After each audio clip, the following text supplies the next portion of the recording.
Hey yo, what is the word, Vault Hunters? Listen, it is Friday. We've got a weekly reset. The weekend is upon us. We're about to rip and run through Cairo, so we got a lot to talk about today. So let's get into it.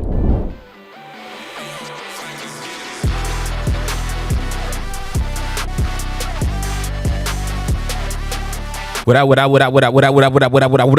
Yo, it's your boy Grandpa Casual. And listen, today we got a bunch to talk about because they did some resets inside of Borderlands 4. Kairos done switched it up on us a little bit. So we got to talk about that. We got to talk about these major buffs that came to every single Vault Hunter available. We got to talk about that. There's a ton to cover today. So if you're into Borderlands 4 and you like what we do here, you need tips, you need tricks, you need guides, you need updates, you need to stay up in the know because you don't sit here looking at the patch notes every single day, every second of the day, every minute, every hour, and stuff like that, then consider liking and subscribing because that's what we do here, man. Look, I'm trying to build up this channel. I'm trying to build up a little community, a little communitoire. You know what I'm saying? So if you feel so inclined, we would love to have you. Outside of that, let's get into the news. All right, first things first. So we're going to talk about the weekly big Encore boss, which has switched. All right, we have to find Moxie's new machine location, and you can find it right here on the map. Now, with this location, you'll be able to redo the driller hole mission.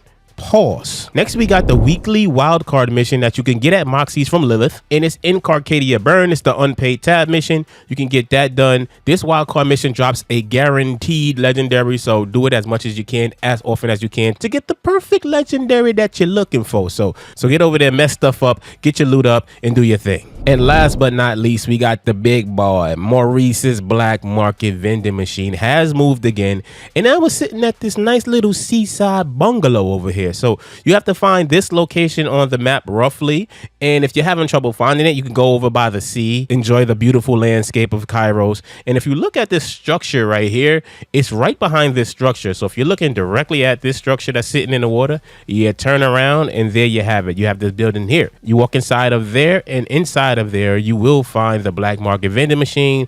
Obviously it's in the same location for everybody, but everybody's legendaries will be different. I have a bunch of shotguns and stuff. Hopefully you have some stuff that you are looking for within your machine. If so, that is great for you, but this is the location for that, so enjoy. Now let's talk about these Vault Hunter buffs. Now, I'm not going to lie, this list is extensive, especially for Amon. We got a couple things to talk about, but as far as Amon goes, they showed him love because his list is beefy, like sirloin tips. It's crazy how much they did with Amon within this buff. A lot of people said that Amon was kind of mid, he was kind of whack. I didn't feel that, man. I've always felt that I was shredding as Amon. I always used the Forged Knight swords, the Forged Knight axes, and things like that. And that has been powerful ever since I leveled it all the way up. So I don't know, but they actually made him even stronger. So you can expect to rip and run through enemies with Amon a lot easier. But let's go through the list a little bit. Starting with Harlowe, okay?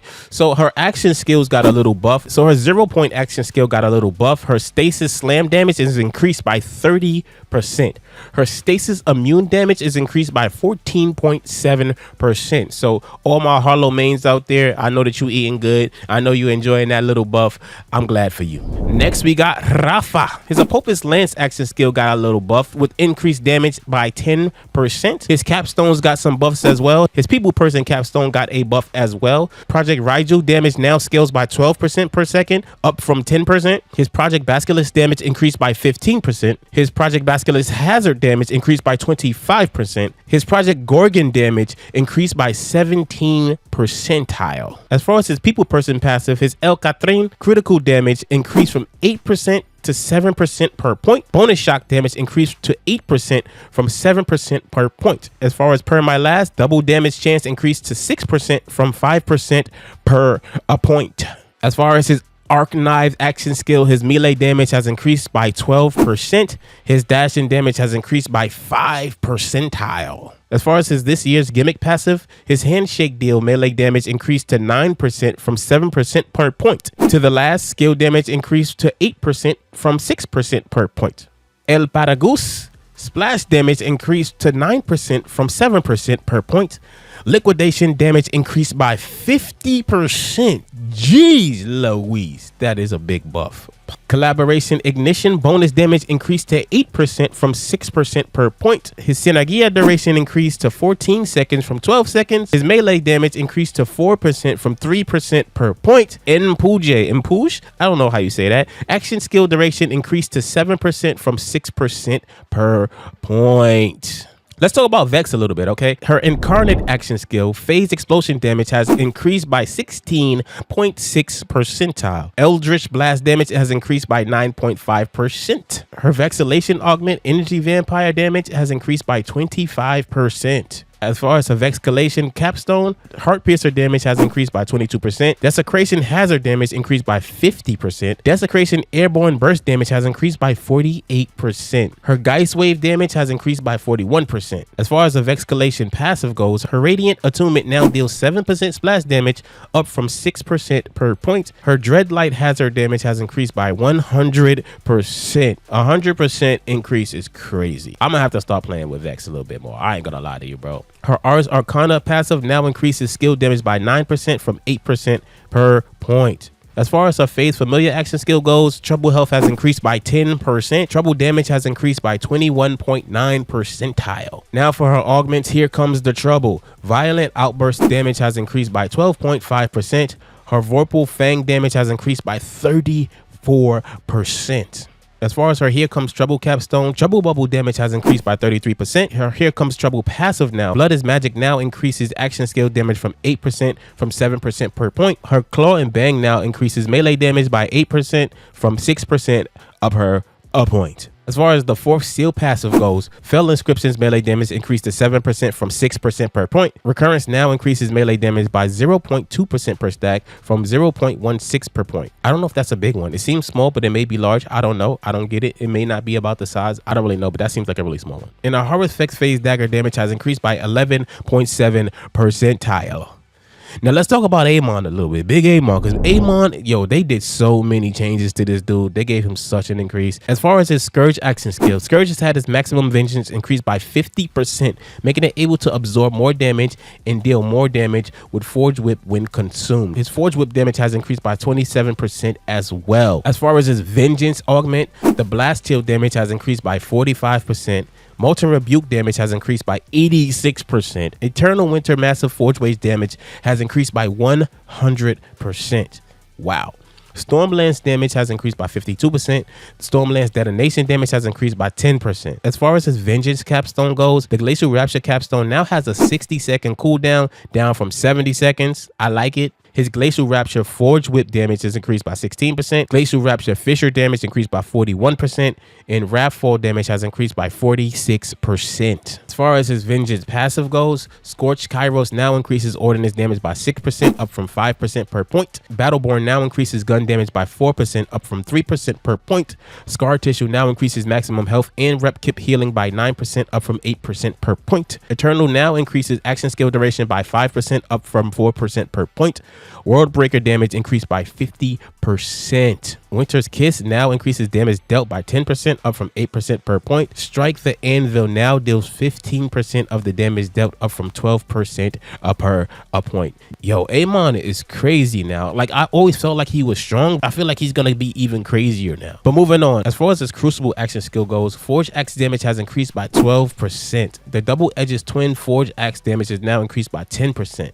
I always felt like these were strong, but they made him even stronger. I ain't even mad at it. As far as his cybernetics augments go, Action Stone's action skill cooldown restoration is increased to 40% from 33%. Action Stone's action skill ordnance restoration increased to 40% from 33%. Endless War gun damage taken increased to 20% from 15% per prime stack. So he's going to take a little more damage there. Hour of the Hammer Forge Hammer damage increased by 14%. Blade Tempest Forge Sword damage increased by 13%. Blade Tempest Forge Sword detonation damage increased by 4%. As far as the cybernetic capstones go, Snowball damage increased by 38%. Storm Surge impact damage increased by 10%. Storm Surge Forge Storm damage increased by 60%. Conflangarang capstones Firetail damage increased by 100%. As far as his cybernetics passives go, Gathering Storm now increases elemental damage by 3% per stack, up from 2% per point. Executioner now increases critical hit damage by 4%, up from 3% per point. Destruction Engine now increases forge skill damage by 6%, up from 5% per point. Destruction Engine now increases detonation damage by 8%, up from 6% per point. Tempered Pyre Forge Axe damage increased by 19%. Tempered Ice Forge Hammer damage increased by 18%. Masterwork now increases Forged Drones damage by 10%, from 7% per point. Masterwork now increases Forged Drones duration by 8%, from 5% per point. Tempered Lightning Forged Sword damage increased by 13%. Lightning Rod Elemental Bolt now deals 40% of the damage dealt, up from 30% per point. Escalation now increases Forged Drone attack speed and movement speed by 5%, up from 3% per point. Honed Point now increases Forged Drone's critical hit chance by 5%, up from 4% per point. Heat Exchange now increases Cairo and Incendiary damage by 8%, up from 7% per point. As far as his Onslaughter action skill goes, Onslaughter shield regeneration increased to 15% per second from 10%. Onslaughter rocket punch damage increased by 78%. Molten Slam now has 60-second cooldown from 80 seconds. Molten Slam damage increased by 50%. As far as his Calamity Augment now, Fell Frost damage increased by 71%. Fulminating Fist damage increased by 69 percentile. Now with his Calamity Capstones, Horcleave now has a 55-second cooldown from 65 seconds. Horcleave damage has increased by 11%. Horcleave detonation damage has increased by 18%. Molten Royal now has a 70-second cooldown from 80 seconds. Stormcutter now has a 65-second cooldown from 75 seconds.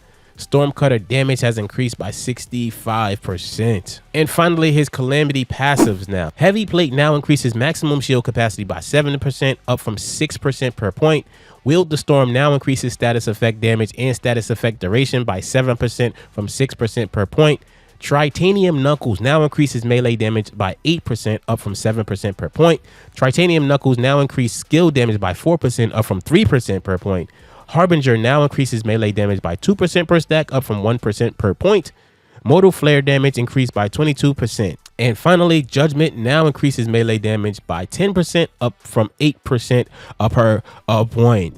And man, this buff list is crazy, bro. Like, as far as Amon goes, it makes sense because he is a big, you know, roar, tanky guy, right? And I'm like, yo, he should be strong. And I always felt like he was a strong character. I did play a little bit of Rafa at one point, and I'm like, Rafa is cool, but I want to play as the Forge Knight. I want to be like, you know, a tanky guy. And this right here, if you didn't feel like Amon was a tank before, you definitely should feel like he is one now. And also, there were some other substantial buffs to the other characters as well, man. This is looking good, man. The characters are looking strong. They seem to be fitting their roles much better. And I do think that they fit with the enemy leveling much better now. But that wraps up this update. So let me know in the comments, how do you feel about this buff? Do you feel like Amon is what he should be? Do you feel like your main and your character that you're playing right now is what they should be given these buffs? Let me know. I'm always down to have conversations with you all. And if you found this helpful, hopefully it was, and you find breakdowns like these helpful, consider liking and subscribing as we try to grow here. With that said, be safe out there, because you know, like I know,